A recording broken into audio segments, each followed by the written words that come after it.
First, তোমরা যদি dog লাভার হও। সেকেন্ড, তোমাদের যদি বিরিয়ানি পছন্দ হয়ে থাকে।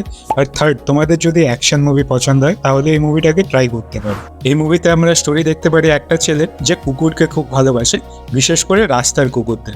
আর এদিকে আমাদের ভিলেন যে অ্যানিমেল ট্রাফিকিং এর কাজ করে। মুভিটার টুইস্ট তো তখন আসে যখন সে তার রাস্তার একটা পোষা কুকুর হারিয়ে ফেলে।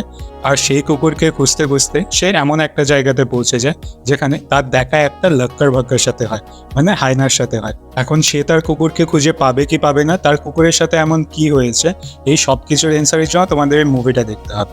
আমি তোমাদের বলবো একবার হলেও মুভিটা ট্রাই করে দেখতে পারো। এখানে তোমরা সেই পারফেক্ট অ্যাকশন দেখতে পারো। মুভিটা দেখতে নিয়ে তোমাদের মনে হবে যে একটা লো বাজেট মুভি, কারণ অ্যাকশনের পিছনে যেই বিজিএম, যে সাউন্ডগুলো ইউজ করা হয় সেগুলো তোমাদের এখানে মিসিং মনে হবে। বাট তোমরা এখানে যেসব অ্যাকশনগুলো দেখতে পারবে সেগুলো তোমাদের রিয়েল বলে মনে হবে, যে একটা নর্মাল হিউম্যান বিং এরকম কিছু করতে পারে। সেই জিনিসটা তোমাদের মুভিটা ফিল করাবে। মুভিটার নাম হলো লক্কর ভাক্কা, মানে হায়না।